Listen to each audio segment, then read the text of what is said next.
అశరీరం సర్వదా హస్తి శరీరం రహితం సదా అయమేవ సద్యో ముక్తి అన్యదా బ్రహ్మకారణం.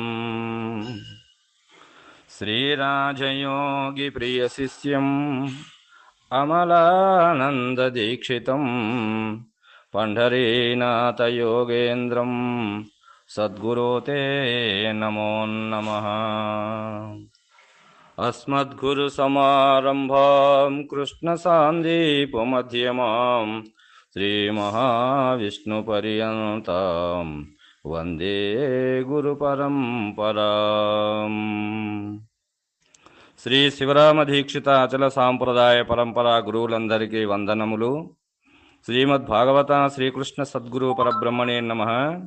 ప్రబోధ సుధామణి అను శక్తిద్వయ నిరాసకంబైన శుద్ధ నిర్గుణ తత్వ కందార్థ ధరువులలో 257వ కందార్థమును మనము గురుమూర్తి కరుణచే మననము చేసుకుంటున్నాము. ఏమంటున్నాడు ఈ కందార్థములోనంటే, అతివెల రతి చతురత ఆయతి వల్లచే వారి తండ్రులరయరనుచు తత్పరులరయరే రతి అట్లనే మతిమాంతుడు గురుడు బోధ మానీనాగాని తద్బోధత మనాడు పూని అతి దారిద్రునిచే విద్యార్జించినతగాడు చతురుడై విత్తమార్జన చేయు పంతులు మణినగాని తద్బోధత మనాడు పూని అని అంటున్నాడు. ఇక్కడ భాగవత కృష్ణ ప్రభువుల వారు మనకు 2 ఉపమానములు ఇచ్చి, మరి ఇక్కడ గురువుగారు వృద్ధాప్య దిశలో బోధ చెప్పలేను అని మానుకొని ఇంటిలో విశ్రాంతి తీసుకుంటాడు కదా. మరి ఆ గురువుగారు మరి ఆ శరీరము సహకరించినంత వరకు ప్రబోధని శిష్యుల దగ్గరికి తిరిగి ప్రచారం చేస్తాడు. మరి శరీరము సహకరించినటువంటి సమయములో వృద్ధాప్య దిశలో మరి ఇంటిలో ఉండి విశ్రాంతి తీసుకుంటాడు కదా. ఆ విశ్రాంతి తీసుకునేటువంటి సమయంలో గురుడు ఆ బోధని మరి శిష్యుల దగ్గరికి పోయి చెప్పడానికి మానుకుంటాడు కదా. మరి ఆ విధంగా మరి ఈ శిష్యుడైనటువంటి వాడు మరి బోధ చేసినాడు కదా గురుమూర్తి. మరి ఆ బోధ చే తన యొక్క మరి ఆ యొక్క మంత్రపిండముగా ఉన్నటువంటి తనను, మాంసం పిండముగా ఉన్నటువంటి తనను మంత్రపిండముగా తీర్చిదిద్ది లోక కళ్యాణము కొరకై మరి మనల్ని పంపించినాడు కదా గురుమూర్తి. మరి అప్పుడు తాను తన గురుబోధను తాను ప్రచారం చేస్తూ ఉంటాడు. కాబట్టి గురుమూర్తి మానుకున్న శిష్యుడు మానుకుంటాడా అంటే మానుకోడు. తన గురుబోధను తాను తన గురుపుత్రులకు, తన సోదరులకు, తన సాంప్రదాయకులకు మరి అక్కడక్కడ పూజలకు పోయి మరి ఆ సభలలో పాల్గొని మరి శిష్యుల దగ్గరికి పోయి, మిత్రుల దగ్గరికి పోయి ఈ బోధని తెలియజేస్తూ ఉంటాడు శిష్యుడైనటువంటి నిజ శిష్యుడు. కాబట్టి కందార్థము నిజ శిష్యుని యొక్క లక్షణములో లోపడింది. కాబట్టి ఇది ధర్మము, శిష్య ధర్మము, అది గురుధర్మము. కాబట్టి గురుధర్మము ఎంతవరకు అంటే తనకు శరీరం సహకరించినంత వరకు తాను ప్రబోధ చేస్తాడు. మరి తనంతటి వారిగా శిష్యుని తీర్చిదిద్ది లోక కళ్యాణము కొరకై పంపిస్తాడు. కాబట్టి మరి ఇతడు ఊరుకుంటాడంటే ఊరుకోడు. కాబట్టి తన గురుబోధన తాను ప్రచారం చేస్తూ ఉంటే మరి ఆ యొక్క గురుమూర్తి సూచి మరి ఇంటి లోపట్నే ఆ పేరు ప్రతిష్టలు మరి గురువుకే కదా వచ్చేది, శిష్యునికి అంటే కాదు. శిష్యుడు ఏమనుకుంటాడు, ఇక్కడ నా గురు అనుగ్రహము వలన నేను ఈ బోధ చెప్తున్నాను అని మాటికి చెప్పుకుంటాడు కదా. అవి మరి పొగడ్తలు కానీ మరి ఇక్కడ ఆరాధనలు కానీ మరి ఇవన్నీ ఈ యొక్క సన్మానాలు కానీ మరి శిష్యుడు తాను అనుభవిస్తాడంటే అది నా గురుమూర్తిది అనుకుంటాడు. కాబట్టి గురుమూర్తికే అవి చెందుతాయి. కాబట్టి ఇంటిలో ఉన్న తన గురువు పేరు పేరు ప్రతిష్టలే ప్రచారం చేసేటువంటి వాడే నిజ శిష్యుడు అని చెప్పి ఇక్కడ మనకు రెండు ఉపమానాలని ఇస్తున్నాడు. ఏమని అంటే, అతివెలరతి చతురతల అతివలచే వారి తల్లిదండ్రులు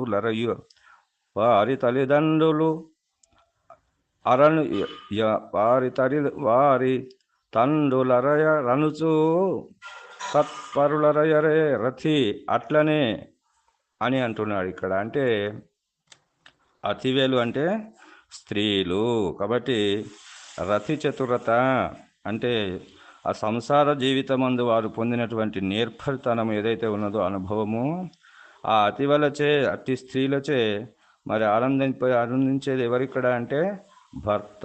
కాబట్టి ఆమె చతురతతోని ఆ యొక్క భర్తని మరి ఆనందింపజేస్తుంది కదా, ఆ ఆనందాన్ని పొందేది భర్తనే కదా. మరి భార్య భర్తల ఇద్దరే కానీ వాళ్ళు ఒక సంసారం అనేటువంటి ఒక దాంపత్య జీవితంలో స్పష్టంగా వాళ్ళు అనుభవించేటువంటి అనుభూతులు ఎవరు పొందుతారు అంటే భార్య భర్తలు ఇద్దరే పొందుతారు. కాబట్టి ఆ భార్య భర్తలు మరి ఇతని ఈ యొక్క పురుషుని యొక్క తల్లిదండ్రులకు తండ్రికి తెలుసా ఇతనికి వీళ్ళు అనుభవించేటువంటి అనుభూతి అంటే తండ్రికి తెలియదు. మరి అక్కడ మరి ఆమె తండ్రికి తెలుసా అంటే ఆమె తండ్రికి కూడా తెలియదు.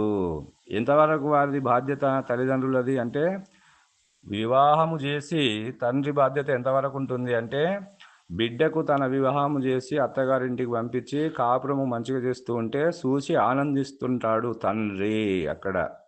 అంటే అమ్మాయి తండ్రి అయినా అబ్బాయి తండ్రి అయినా కూడా వీళ్ళు కలిసి కాపురం చేసి ఆనందముతో వాళ్ళు ఒక జీవితాన్ని గడుపుతుంటే మరి తల్లిదండ్రులు చూసి వీరి యొక్క సంసార జీవితాన్ని చూసి నా కొడుకు కోడలు మంచిగా బతుకుతున్నారు, ఇదే నాకు సంతోషం అనేటువంటి ఒక భావములో వాళ్ళు ఆనందిస్తారు కదా. మరి చేసేది ఎవరిక్కడ, సంసారం చేసేది, అనుభూతిని పొందేది, ఆనందం సుఖదుఖాలను అనుభవించేది ఎవరిక్కడ అంటే ఈ యొక్క మరి కొడుకు కోడలు. కాబట్టి వాళ్ళ తల్లిదండ్రులు వాళ్ళకు తెలుసా అంటే తెలియదు. అనుభవించేది అనుభూతి, ఆ దాంపత్య జీవితాన్ని అనుభవించేది ఎవరు అంటే ఇద్దరు భార్యాభర్తలే. కాబట్టి చూసి ఆనందించేటువంటి వాళ్ళు మాత్రమే తల్లిదండ్రులు.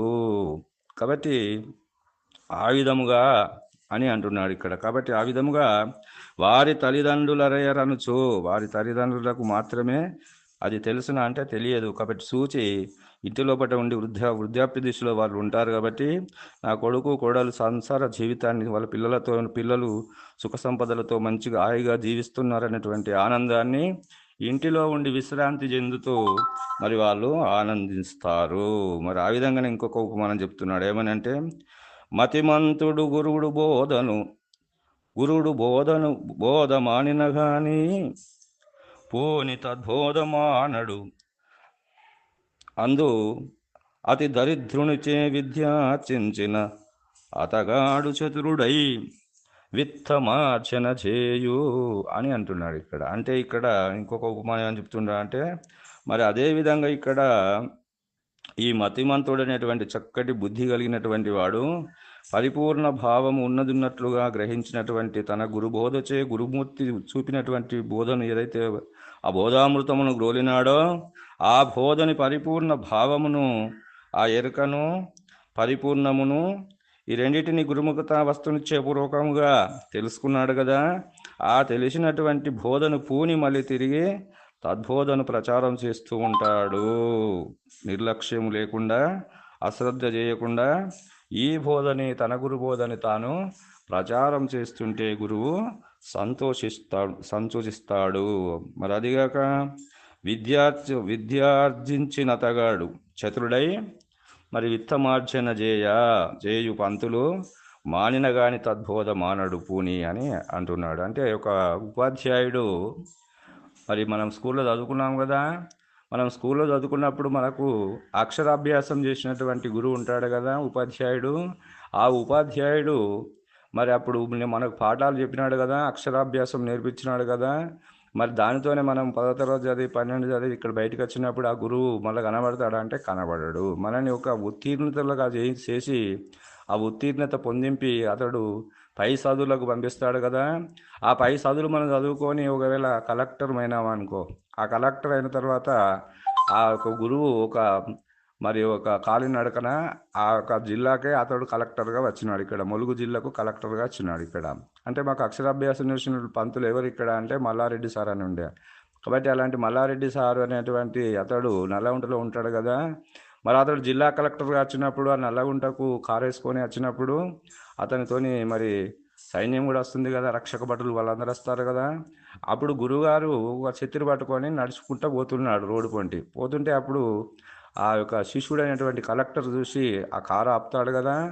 ఆపి నమస్కారం చేసి పాదాభివందనం చేసి నమస్కారం చేసి యోగక్షేమాలు అడిగి మరి అతనిని ఎక్కడికి పోతున్నారు స్వామి అంటే పలాని కూరగాయలకు అంగడికి పోతున్నప్పుడు ఆ కారులో కూర్చుండబెట్టుకొని తీసుకొని పోయి ఆ కూరగాయలు ఇంటి సామాగ్రి కొనిచ్చి మళ్ళీ గురువు గారిని ఆ ఊళ్ళో ఉన్నటువంటి ఆ ఇంటిలో దించి మళ్ళీ నమస్కారం చేసి యోగక్షేమాలు మళ్ళీ ఎప్పుడన్నా కలిస్తే రండి స్వామి అని చెప్పి పోదినప్పుడు ఆ గ్రామంలో ఆ వాడలో ఉన్నటువంటి వాళ్ళందరూ చూస్తారు కదా.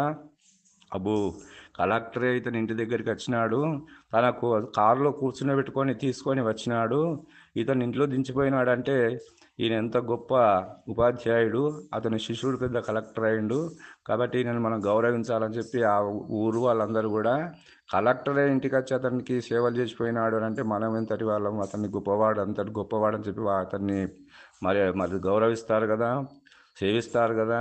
ఎక్కడికి పోయినా అతనికి గౌరవం ఉంటుంది కదా. మరి అతడు ఒకవేళ పనిబడి కలెక్టర్ ఆఫీస్కి పోయినట్లయితే కలెక్టర్ సీట్లో కూర్చున్నటువంటి ఆ కలెక్టర్ కూడా లేచి నిలబడి నమస్కారం చేసి అంతటి మందిలో పడ కూడా మరి అతడు నమస్కారాలు తీసుకుపోయి ఆ కుర్చీలో కూర్చుండబెడతాడు, కొద్దిసేపు ఆనందపడతాడు. కానీ మరి నేను ఇంత విద్య నేర్పి నువ్వు కలెక్టర్ అయినావు కాబట్టి నాకు ఇంత ధనాన్ని ఇవ్వమని ఏమన్నా కోరుతాడంటే కోరడు. అతడు చూసి ఆనందిస్తాడు, నా శిష్యుడు ఇంత గొప్పవాడైనాడు అని చెప్పి. మన తెలంగాణ రాష్ట్ర ముఖ్యమంత్రి కల్వకుంట్ల చంద్రశేఖరరావు గారు ప్రమాణ స్వీకారం చేసిన రోజు మరి ఒక ఉపాధ్యాయ సమ్మేళనం అనేటువంటిది ఒక సభలు పెట్టినారు కదా. ఆ సభలలో తన గురువుగారు వస్తాడు అక్కడికి, ఆ అక్షరాలు నేర్పినటువంటి గురువు ఆ యొక్క సభకు వస్తాడు. అక్కడ ఆ సభలో అతనికి మరి ప్రమాణ స్వీకారం అయిన తర్వాత పోయి సాష్టాంగ దండ ప్రణామం చేస్తారు. అంటే చేసిన తర్వాత అక్కడ ఉన్నటువంటి వాళ్ళందరూ చూస్తారు, అంటే ఇతడు నా గురువు అని చెప్తాడు. అక్షరాభ్యాసము నాకు నేర్పినటువంటి గురువు. అప్పుడు నేను చదువుకున్నప్పుడు మరి నేను 230 పద్యాలు కూడా నేర్చుకున్నాను, భారతంలో పద్యాలు కూడా వస్తాయని చెప్పినాడు కదా. అప్పుడు చూసి ఆనందించినారు కదా, ఓహో ఇతను గురువు ఇతడు అని చెప్పి వాళ్ళందరూ కూడా అక్కడ ఉన్నటువంటి సభికులు, మంత్రులు, ఇంకా ఎంతోమంది వాళ్ళందరూ కూడా ఆనందపడినారు కదా. ఆ విధముగా గురువు తన శిష్యుడిని తనంతటి వానిగా చేసి తన ప్రబోధను మానుకొని ఇంట్లో కూర్చొని విశ్రాంతి తీసుకున్నటువంటి సమయంలో శిష్యుడు తన గురు బోధను తాను ప్రచారం చేస్తూ ఉంటాడు. ఉండేటువంటి సమయంలో సభలకు పోతాడు, అక్కడికి పోతాడు, ఇక్కడికి పోతాడు. అక్కడిక్కడ వాళ్ళు పొగడతారు, సన్మానాలు చేస్తారు. అవన్నీ ఎవరి అని చెప్తాడు అక్కడ? నా గురువు అనుగ్రహ భూషణముగా వచ్చినటువంటి ప్రబోధనే నేను చెప్తున్నాను కానీ నాది కాదు అని చెప్తాడు కదా. అది ఎవరి భూషణము, ఎవరి బోధ అది అంటే తన గురు బోధ. కాబట్టి తన గురు బోధను తాను ప్రచారం చేసేటువంటి నిమిత్త మాత్రుణ్ణి నేను, అతనికి దాసున్నే కానీ నేను గురువునని చెప్పుకోడు కదా ఎక్కడనైనా కూడా. ఎవరికి నా గురువు ఎవరని చెప్పుంటాడు? శ్రీ అమలానంద పాటల పండర్నాథ్ మద్గురువర్యుల కరుణ కటాక్షముచే నేను ఈ ప్రబోధని అనుగ్రహము, ఈ కందార్థములని మీకు నేను చెప్తున్నాను, వాట్సాప్ ద్వారా ఇప్పుడు పంపిస్తున్నాను. అంటే ఎవరి అనుగ్రహం అది అంటే అది గురువు అనుగ్రహము. కాబట్టి నా గొప్పతనం ఏమి లేదు అని చెప్పి శిష్యుడు చెప్పుకునేటువంటి సమయంలో కీర్తి ప్రతిష్టలు ఎవరికి పోతాయి అంటే గురువుకే. శిష్యుడు ఆ పేరు ప్రతిష్టలు శిష్యుడే తెస్తాడు కాబట్టి గురువుకు. కాబట్టి ఆ శిష్యుని వలనే గురువు పేరు ప్రతిష్టలు బయటికి పోతావి. కాబట్టి అలాంటి శిష్యుని చూసి విశ్రాంతి సమయంలో కూడా మరి గురువు ఆనందపడతాడు అనేటువంటి భావాన్ని మనకు ఈ కందార్థము ద్వారా భాగవత కృష్ణ ప్రభువు మంచి సందేశాన్ని ఇచ్చి గురుధర్మము గురువు చేస్తాడు, శిష్యుని ధర్మము శిష్యుడు చేయవాలి. కాబట్టి ఇది గురు శిష్య న్యాయము. కాబట్టి గురు శిష్య న్యాయ పద్ధతిగా ఈ ప్రబోధని ప్రచారం చేసి ఈ బోధలోపటికి, ఈ ప్రచారంలోనికి, ఈ బోధలోనికి అందరినీ ఆకర్షితులు చేసి అందరినీ కూడా ఈ బోధలోనికి ఆకర్షించేటువంటి యొక్క ధైర్యము అనేటువంటి ఇవన్నీ కూడా ఎవరి వలన కలుగుతాయంటే గురు అనుగ్రహం వలన కలుగుతాయి, గురు కృప వలన కలుగుతాయి. కాబట్టి ఆ గురు కృప వలననే ఈ బోధని ప్రచారం చేసి అందరినీ ఈ సాంప్రదాయంలోనికి తీసుకురావాలనేటువంటి ఒక పద్ధతిని మనకు శ్రీ భాగవత కృష్ణ ప్రభువుల వారు ఈ కందార్థం ద్వారా సందేశాన్ని ఇచ్చి మనందరినీ కూడా లోక కళ్యాణార్థమై పంపినాడని తెలియజేస్తూ, మరి గురుమూర్తి అనుగ్రహ భూషణముగా మనము ఈ ప్రబోధని మాట్లాడుతున్నాము, వింటున్నాము, చెప్తున్నాము, మాట్లాడుతున్నామంటే ఎవరి అనుగ్రహం అది అంటే గురు అనుగ్రహము. కాబట్టి ఆ గురు అనుగ్రహముకు తాను ఎప్పుడు నిజ శిష్యుడు మరి భంగము చేయడు. కాబట్టి నాది అని చెప్పుకోడు, నేను అని చెప్పుకోడు. ఎవరని చెప్పుకుంటాడు? సర్వము గురు స్వరూపమే, సర్వము గురువుదే, సర్వము అతనిదే, అతనిదైనదల్లా అతనిదే, కాబట్టి నాది ఏమీ లేదని చెప్పుకునేటువంటి వాడే నిజ శిష్యుడని తెలియజేస్తూ ఈ కందార్థం ద్వారా భాగవత కృష్ణ ప్రభువు అలాంటి గురు ధర్మము, గురువు ఉండాలి, శిష్య ధర్మము. శిష్యుడు ఈ బోధని ప్రచారం చేయాలి. కాబట్టి గురువు ఎప్పటికి చేస్తాడా అంటే చేయలేడు. శిష్యుడు చేసేది శిష్యుడే. మళ్ళీ అలాంటి యువతని మేల్కొల్పాలి అని చెప్పి కందార్థం ద్వారా మనకు సందేశాన్ని ఇస్తున్నాడని తెలియజేస్తూ ఇంతటితో ఈ కందార్థ భావాన్ని ముగిస్తున్నాను. జై బలో సద్గురు ప్రభు మహారాజుకు జై. సర్వం సద్గురార్పణం.